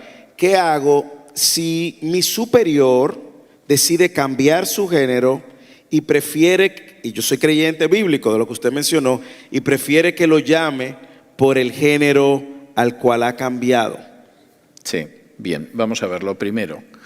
Yo creo que se puede hablar de sexualidad con un niño a una edad temprana si el niño quiere saber cosas en ese sentido o a lo mejor se ha planteado esa necesidad. Y si uno lo plantea de una manera sencilla y natural, no es ningún problema. Entendiendo que nos adaptamos a la edad del niño. O sea, a ver si alguno de pronto dice, bueno, como mi hijo de 6 años me ha hecho esta pregunta, a continuación le voy a describir las posturas sexuales del Kama Sutra. No hace falta, tiene 6 años. O sea, le puedes explicar las cosas con naturalidad, etcétera, y yo creo que si uno aborda esto con naturalidad es lo mejor, porque el sexo es algo natural y cuando no se aborda con naturalidad tiene malas consecuencias. Ahora vamos a suponer que tu jefe, que es un sujeto, un anglo de 2 metros de altura, gordo, feo, de pronto ha decidido que es tu jefa. Mira, tontos hay en todas partes. Es decir, no es para preocuparse. Es decir, de pronto llega y dice, mire, a partir de ahora, yo en vez de Mr. Williams voy a ser Mrs. Williams. Bueno, pues llámale Mrs. Williams. Procura que no se te vea que te ríes, porque eso te podría crear problemas en el trabajo. Es decir, a mí me llega una persona así, de pronto me dice que le llame señora, yo tendría un problema para que no se me escapara la carcajada. Pero bueno, intento ser correcto, en fin, ¿qué le vas a hacer, no? Es decir, vivimos en una época en la que si yo ahora me pongo de pie ahí y digo que soy Juan el Bautista, porque me siento Juan el Bautista, antes de que acabe este acto aparecen unos señores con bata blanca ahí y me suben en una ambulancia y me llevan a un sitio para que me traten. Pero si me pongo de pie aquí y digo que ya no soy César Vidal, sino Cesárea Vidal, seguro que hay alguien que me aplaude. Entonces, tenemos que saber vivir en esta sociedad. Bueno, excelente. Aquí hay otra pregunta también, como dije. ¿Cómo podemos, y me parece también bien práctica en el contexto de la sociedad, qué señales podemos identificar en nuestros hijos para saber que están recibiendo ese ataque o indoctrinados o información en la escuela? ¿Y cómo combatir? Yo creo que la parte de cómo combatir venga mañana, que es la segunda parte de la sección, pero ¿cómo podemos identificar? ¿Cuáles serían esas señales que nuestros hijos empezarían a dar? Yo creo que por regla general los niños, vamos a ver, hay niños más inteligentes y menos inteligentes, todos lo sabemos. Pero por regla general, el niño tiene una inteligencia instintiva natural. Luego, a veces sobre ese niño pone sus zarpas el sistema educativo y lo convierte en un idiota, pero él no lo era, simplemente le han convertido. Y por regla general, el niño aprecia con mucha lógica las piezas que no encajan. De manera que en un momento determinado, por regla general, el niño va a venir y te va a decir, papá, Virginia dice que es un niño como yo, pero yo creo que no.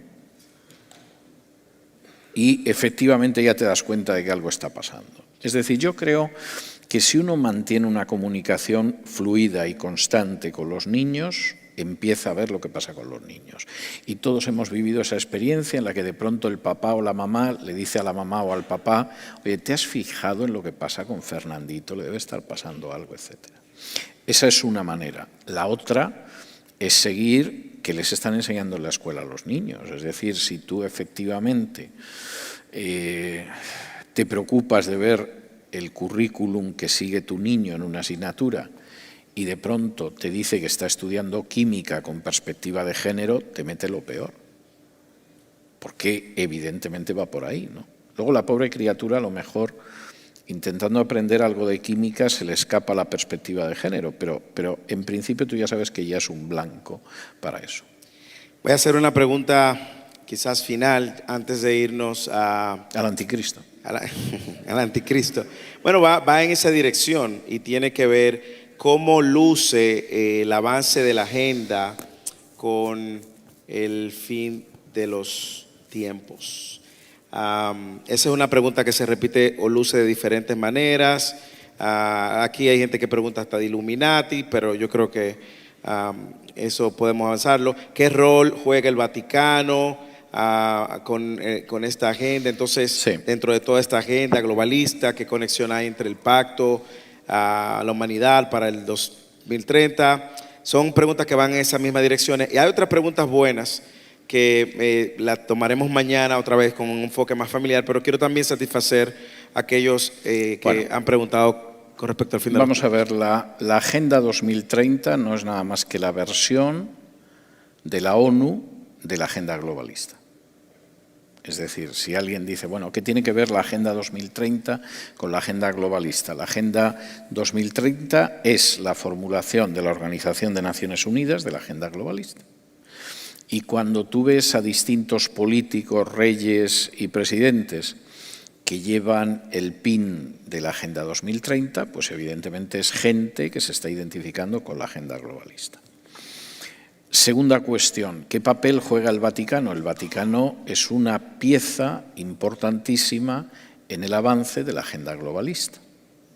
Alguno diría, eso lo dice usted porque es malévolo. No, eso lo digo porque es verdad. Hace apenas unas horas, uno de los representantes de la alta diplomacia del Vaticano, y esto ha salido en Infocatólica, que es una página muy católica, o sea, nada sospechosa, ha afirmado públicamente que la política exterior del Vaticano es la misma que la del Foro de Davos. Bueno, pues el Foro de Davos es uno de los grandes focos de la agenda globalista, que esta semana ha tenido desde una participación maravillosa de George Soros, que es uno de los grandes iconos de la agenda globalista, diciendo que a ver si vamos a una tercera guerra mundial, a participaciones distintas de políticos en la misma dirección de avance de la agenda globalista, y donde ocasionalmente el Papa Francisco pronuncia algún discurso. Este año no ha sido el caso, pero el Vaticano tiene un papel importantísimo en el avance de la agenda globalista, y los propios documentos pontificios del Papa Francisco tienen un contenido de agenda globalista. Ahora, por si alguien piensa, bueno, pero eso pasa porque este es un argentino, ya se sabe cómo son los argentinos. No. La idea de un gobierno mundial que siga una agenda para todos los países y por encima de los países puede haber aparecido de una manera más clara en los documentos del pontificado del Papa Francisco, porque estamos en un momento en el que la agenda globalista se ve más, pero aparecen documentos de Benedicto XVI y aparecen documentos de Juan Pablo II. Y en mi libro De un mundo que cambia, yo cito documentos pontificios de papas anteriores donde, por supuesto, están apoyando la agenda globalista. Cuestión aparte es que se notara menos, que la agenda globalista era menos conocida y no llamaba la atención, eso es otra cuestión. Pero esto es algo que el Vaticano viene apoyando desde hace mucho tiempo. Muy bien. Creo que tenemos una pregunta más y luego, pues, aquellos que quieran adquirir alguno de esos recursos van a tener la oportunidad de hacerlo y también de ser autografiados y firmados por el doctor César Vidal. Si un padre tiene una hija lesbiana, ¿cómo puede él luchar contra la mentira que se le ha implantado a su hija? Eso lo voy a unir con otra pregunta muy similar que va dirigida a Disney, y es si nosotros como creyentes debemos de seguir apoyando la plataforma de Disney, películas que vive alimentando justamente esta comunidad y apoyando esa comunidad LGBT. Así que ahí agrupé unas 3, 4 preguntas, pero quería darle la prioridad a un padre que tenga una hija lesbiana o gay. ¿Cómo puede luchar contra esa mentira que se le ha sido plantada? Bueno, vamos a ver. La decisión de ser lesbiana o homosexual en el caso de un varón no la toma el padre ni la madre. Puede que haya en algunos casos una influencia de un ambiente familiar que ha ido en esa dirección. Y de hecho, pues por ejemplo, niños que han sido abusados presentan mucha mayor predisposición hacia conductas homosexuales que niños que no han sido abusados. Niños con alguno de los padres ausentes tienen más probabilidad de inclinarse hacia la homosexualidad que niños en los que no se da esa conducta. Es decir, hay una serie de cuestiones. Pero en última instancia, esa no es una cosa que deciden los padres, salvo el caso que se da ocasionalmente de la mamá que tiene un hijo varón y decide vestirlo como niña desde que es muy pequeño porque le hacía mucha ilusión que fuera niña. Y ahí evidentemente sí que hay una responsabilidad directísima en lo que pasa. Ahora, de pronto, en un momento determinado, surge esa situación. Yo creo que cada caso es distinto. Es decir, en un momento determinado, vamos a suponer que llega un hijo varón que tiene 14, 15 años y que te dice, papá, creo que soy homosexual. Entonces la primera pregunta es ¿por qué lo crees? Por ejemplo, ¿te gustan los chicos? No, la verdad es que no. Pero las chicas me crean mucho malestar. Ese muchacho no es homosexual. Ese muchacho padece una neurosis de timidez, le pasa a muchos chicos en la adolescencia, y ahí el padre, la idea es decir, bueno, hijo, te vamos a ayudar para que salgas de esa situación, pero que las chicas te hagan sentirte mal, te provoquen dolor de estómago o te repelan, no quiere decir que seas homosexual, por ejemplo. Eso sucede también con chicas. Entonces, yo creo que tienes que determinar exactamente dónde está. A veces un niño más pequeño llega al padre y le dice, mira papá, yo quiero ser niña. ¿Por qué quieres ser niña? No, porque yo veo que a las niñas las tratan mejor, a mi hermana le das muchos besos, a mí no, a mi hermana nunca le gritas, a mí me das órdenes y estoy pensando que quiero ser niña. Y es algo que sucede y que también es natural, no implica que el niño esté loco, ni sea un pervertido, ni nada. Entonces, yo creo que hay que ver cada caso, porque en muchos casos lo que en apariencia es homosexualidad o interpretamos como homosexualidad o esa persona cree que es homosexualidad, no lo es. Yo me he encontrado con muchos casos, sobre todo de varones que tenían neurosis de timidez, que es algo, hombre, no es una bendición tenerla, pero quiero decir, no es la homosexualidad, ni mucho menos. Y ese chico sospechaba que era homosexual cuando en realidad no lo era, no sentía una atracción hacia su mismo sexo, sentía una cierta repulsión hacia el otro, que es algo diferente. Si ese muchacho le puedes descubrir lo que hay y puedes abordar eso, es algo que va a desaparecer con relativa facilidad.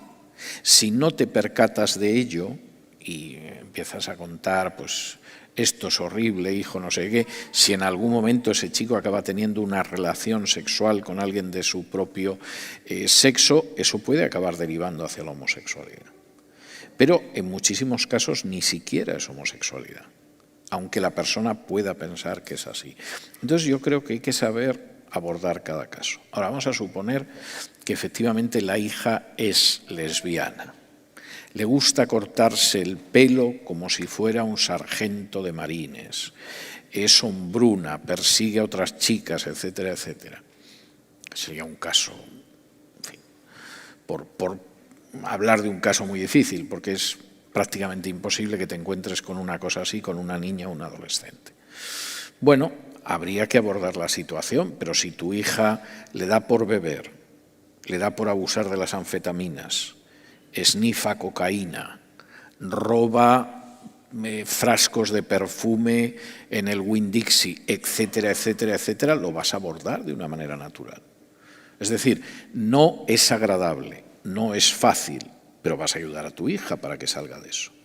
Entonces, yo creo que a veces hay gente que sobrevalora la homosexualidad. Entiéndaseme el sobrevalorar como que le da un carácter de tragedia que no necesariamente tiene que ser el drama en el que se acaba el mundo. Hay muchas situaciones que se dan en los hijos que pueden ser bastante peores que esa, sin querer reducir la importancia de la homosexualidad, pero hay situaciones que son muy graves y entonces simplemente hay que abordar esa situación como abordarías la situación si de pronto descubrieras que tu hija para ir al high school todos los días se tiene que meter un montón de anfetaminas al cuerpo. O que tu hijo, para poderse medio mover, pues esnifa cocaína y te roba dinero para poder pagar la cocaína porque no es barata. Es decir, son situaciones a veces muy dramáticas, pero no se acaba el mundo. Y vamos a intentar enfrentarnos con ellas. Y confiamos en el Señor para hacerlo además con éxito. Amén, amén. Una información que nos preguntan también es, por favor, si nos puede dar todos los medios en los cuales la gente puede contactarlo. Alguien preguntaba acerca de si le puede mencionar el podcast, el canal de televisión, y con eso pues cerramos esta noche. Aclarando dos cosas. Primero, mañana es la segunda parte donde se va a estar dando respuesta a cómo enfrentar el ataque. Y probablemente muchas de las preguntas que están aquí, que no se contestaron, van a tener respuestas. No es la misma conferencia de hoy. La de mañana tiene un contenido diferente. ¿Ok? Eso es por un lado. Y por otro lado, también animarles a que inviten a otras personas. Mañana nosotros teníamos un registro de muchísimas más personas que las que hay aquí hoy, pero damos gracias a Dios por cada uno de ustedes que se dieron cita y pudieron sacar de su tiempo para escuchar esto, que es una inversión a su familia. Es una inversión a su familia. Doctor César, ¿cómo se puede la gente continuar comunicando con ustedes? Primero, antes de que se me pase, la conferencia de mañana es una hora antes. Sí. Es una hora antes. Va a ser la misma hora, lo que vamos a cortar es la pregunta, el tiempo de preguntas. No, va a ser una hora antes, porque salgo para el aeropuerto, Gilberto. ¿A qué hora? Sí, es una hora antes. ¿A qué hora sale usted? No me acuerdo, pero sé que es una hora antes porque lo hemos hablado. Pues lleguen a las 4 de la tarde. A las 4, efectivamente. Entonces, a las 4. Vamos a ver, me pueden localizar, mi blog es www.cesarvidal.com. Muy fácil, ahí encuentran mi programa de radio y artículos que publico, materiales de estudio, etcétera, etcétera. Hay un canal de televisión que es cesarvidal.tv. Cesarvidal.tv es por suscripción, son $7 al mes o $70 todo el año. Y ahí hay programas de televisión y concretamente hay 2 programas todos los fines de semana, El Gran Reseteo y La Mafia Feminista. El Gran Reseteo está muy relacionado con la agenda globalista en general. Por ejemplo, el programa que se emitió hoy, pero se pueden ver todos los anteriores, el programa que se emitió hoy fue sobre la viruela del mono y es un programa de 1 hora. Y La Mafia Feminista es un programa que está relacionado con ideología de género en todo el mundo. Pero son de los programas que hay en la televisión, es una televisión por suscripción y se puede encontrar. Y me pueden encontrar también en mi email, que es muy fácil de recordar, es cesarvidal@cesarvidal.com. De acuerdo. De hecho, todo lo hemos hecho para que sea fácil de recordar, ¿no? De acuerdo. Bueno, pues démosle un aplauso al doctor César Vidal. Yo le voy a pedir que usted se retire.